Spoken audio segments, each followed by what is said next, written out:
Hello viewers, সকলকে স্বাগত জানাই জিও ফ্যাক্ট ইউটিউব চ্যানেলে। এখন আলোচনা করব নেতাজি সুভাষচন্দ্র বসুর বায়োগ্রাফি জীবনী সম্পর্কে। ভারতের স্বাধীনতা সংগ্রামের কিংবদন্তি নেতা সুভাষচন্দ্র বসু। স্বাধীনতা আন্দোলনে তার অসামান্য অবদানের জন্য তিনি আজও সবার মনে চিরস্মরণীয় হয়ে আছেন। এই কিংবদন্তি মানুষটিকে তাই ডাকা হয় নেতাজি বলে। 1897 সালের 23শে জানুয়ারি এখনকার উড়িষ্যা রাজ্যের কটক শহরে সুভাষচন্দ্র জন্মগ্রহণ করেন। তার পৈতৃক বাড়ি অবশ্য ছিল পশ্চিমবঙ্গের দক্ষিণ 24 পরগনা জেলার বারুইপুরের কাছে কোদালিয়া গ্রামে। তার বাবা ছিলেন আইনজীবী জানকীনাথ বসু ও মা প্রভাবতী দেবী। সুভাষচন্দ্র বসু ছিলেন তার পিতামাতার 14 সন্তানের মধ্যে নবম তথা ষষ্ঠ পুত্র।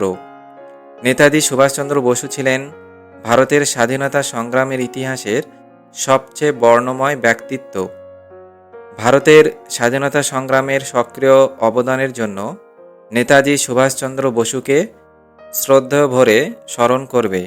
তার কৃতিত্বের জন্য তাকে অনেক সম্মান প্রদান করা হয়েছে।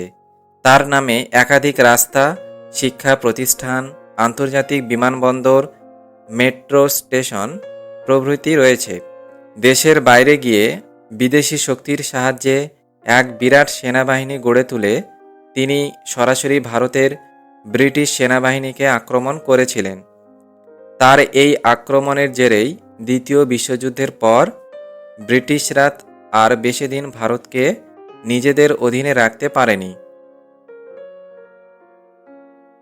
ব্যক্তিগত জীবনে সুভাষচন্দ্র বসু খুব শৃঙ্খলা মেনে চলতেন।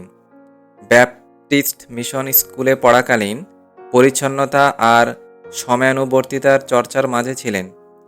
কারণ পড়াশোনার চাইতেও ছাত্রদের আচার আচরণ ও পরিচ্ছন্নতা এবং সময়ানুবর্তিতার উপর অনেক বেশি জোর দেওয়া হতো সেই স্কুলে।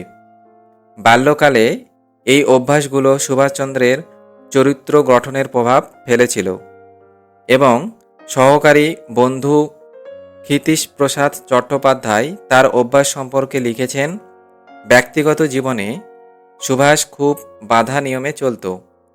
সকালে উঠে মুখ হাত ধুয়ে কিছুক্ষণ স্থির হয়ে বসে ধ্যান করে তারপরে পড়াশোনা আহারাদি করত। পড়ার সময় ওর সমস্ত বই একটা শেলফে সাজানো থাকত। যে দু একটা বই ও পড়েছে সেগুলো ছাড়া একটা বই শেষ করে অন্য একটা বই পড়তে শুরু করার আগে প্রথম বইটা তাকে রেখে অন্য বইটা নিয়ে এসে পড়তে বসত। ইংরেজদের বিরুদ্ধে লড়াই করার জন্য আজাদ হিন্দ ফৌজের গঠনের সময় এই শৃঙ্খলাবোধ নিশ্চয়ই সাহায্য করেছিল তাকে। 1919 সালে দর্শনে প্রথম শ্রেণীতে বিএ পাশ করেন তিনি। এরপর বাবা মায়ের ইচ্ছায় 1920 সালে ইংল্যান্ডে গিয়ে সিভিল সার্ভিস পরীক্ষায় বসেন। এই পরীক্ষাতে চতুর্থ স্থান অধিকার করলেও 1921 সালে সিভিল সার্ভিস থেকে পদত্যাগ করেন এবং দেশে ফিরে দেশবন্ধু চিত্তরঞ্জন দাসের অধীনে দেশের স্বাধীনতা আন্দোলনে যোগ দেন। দেশবন্ধুর মৃত্যুর পর তিনি তার স্থলাভিষিক্ত হয়ে কলকাতা শহরের মেয়র হয়েছিলেন।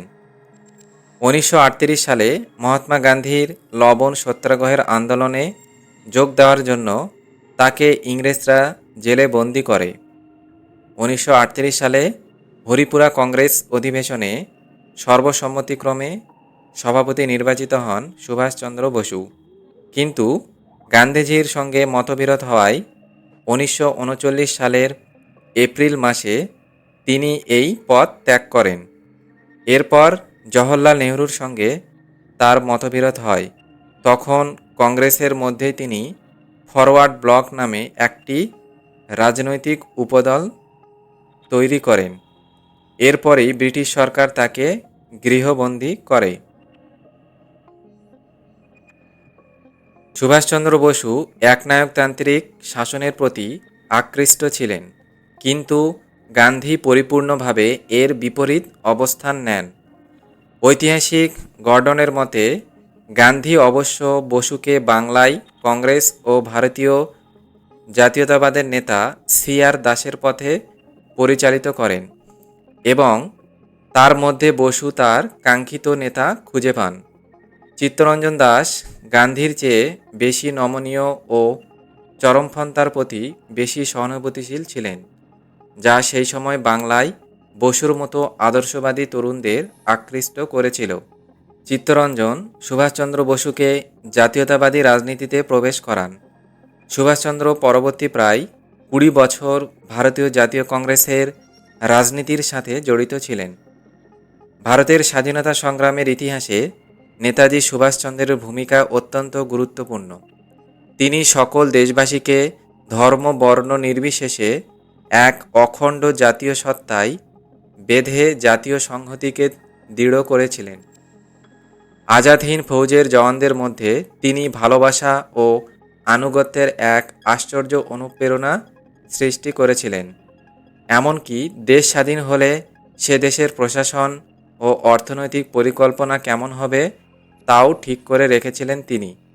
1992 সালে তাকে দেশের সর্বোচ্চ সম্মান ভারত রত্ন দেওয়ার প্রস্তাব রাখা হয়, কিন্তু তার পরিবারবর্গের আপত্তিতে এই সম্মান দেওয়া হয়নি।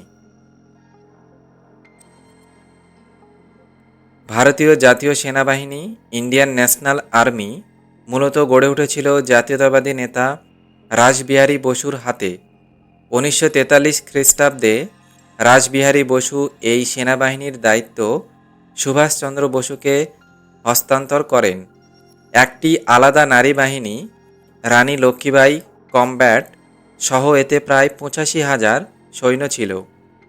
এই বাহিনী কর্তৃত্ব ছিল প্রাদেশিক সরকারের হাতে, যার নাম দেওয়া হয় মুক্ত ভারতের প্রাদেশিক সরকার, আরজি হুকুমতে আজাদ হিন্দ ফৌজ। এই সরকারের নিজস্ব মুদ্রা, আদালত ও আইন ছিল। অক্ষ শক্তির 9টি দেশ এই সরকারকে স্বীকৃতি দান করে। আইএনএর সৈন্যরা জাপানিদের আরাকান এবং মেইতিকলার যুদ্ধে সাহায্য করে। সুভাষচন্দ্র বসু আশা করেছিলেন ব্রিটিশদের উপর আইএনএর হামলার খবর শুনে বিপুল সংখ্যক সৈন্য ভারতীয় সেনাবাহিনী থেকে হতাশ হয়ে আইএনএতে যোগ দেবে, কিন্তু এই ব্যাপারটি তেমনভাবে ব্যাপক ঘটল না। বিপরীত দিকে যুদ্ধ পরিস্থিতির অবনতির সঙ্গে সঙ্গে জাপান তার সৈন্যদের আইএনএ থেকে সরিয়ে নিতে থাকে। একই সময় জাপান থেকে অর্থের সরবরাহ কমে যায়। অবশেষে জাপানের আত্মসমর্পণের সঙ্গে সঙ্গে আইএনএ আত্মসমর্পণ করে। 1934 খ্রিস্টাব্দে বর্মার বর্তমান মায়ানমার মান্দালয়ের জেলে বন্দি থাকা অবস্থায় সুভাষচন্দ্র বসু গুরুতর অসুস্থ হয়ে পড়েন। ব্রিটিশ সরকার তাকে এক শর্তে মুক্তি দিতে রাজি হন, যে ভারতের কোনো ভূখণ্ড না ছুঁয়ে তিনি যদি বিদেশের কোথাও পাড়ি দেন তবে মুক্তি পাওয়া যাবে।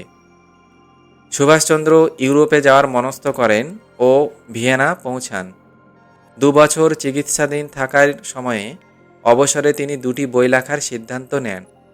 তার আত্মজীবনী ইন্ডিয়া পিলগ্রিম আর ইন্ডিয়াস স্ট্রাগল ফর ফ্রিডম।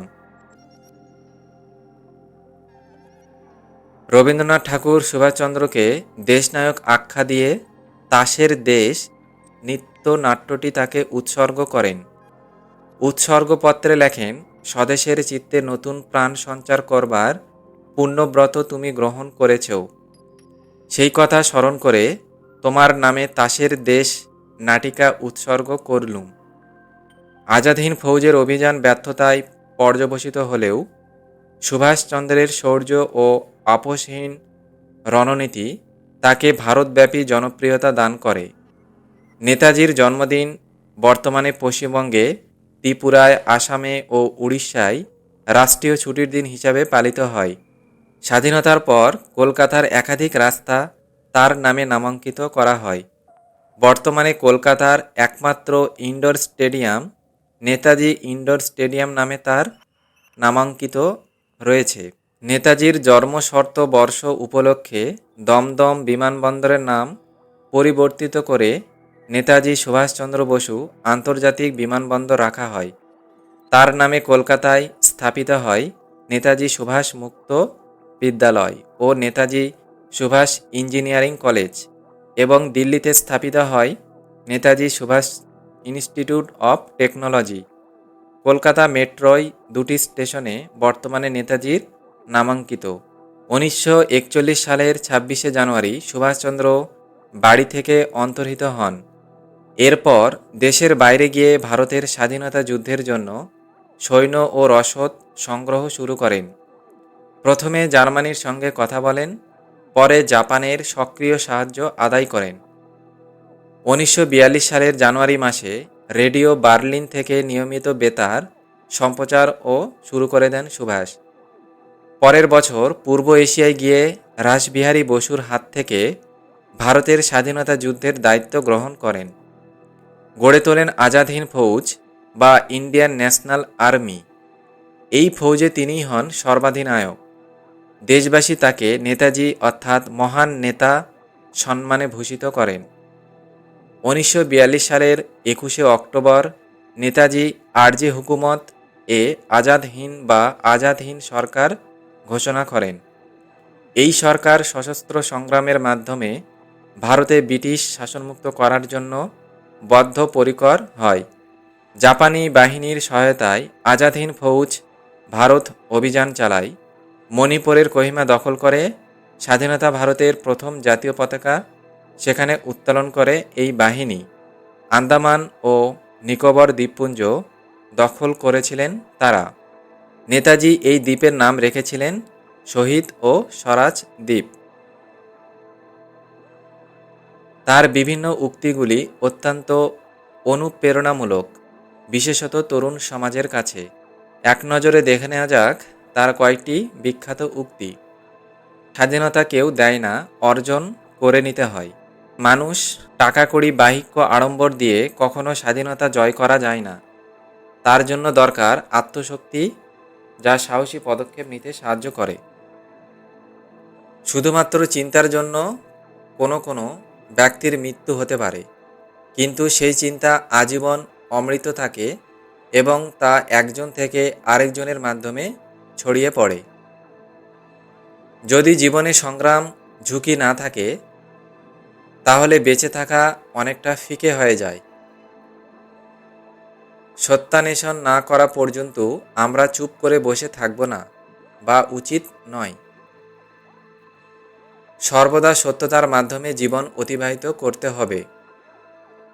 জীবনকে এমন একটি ভাবধারার মধ্যে তুলে ধরতে হবে যাতে সত্যতা পূর্ণ মাত্রায় থাকে। বাস্তব বোঝা কঠিন, তবে জীবনকে সত্যতার পথে এগিয়ে নিয়ে যেতে হবে। সত্যকে গ্রহণ করতে হবে।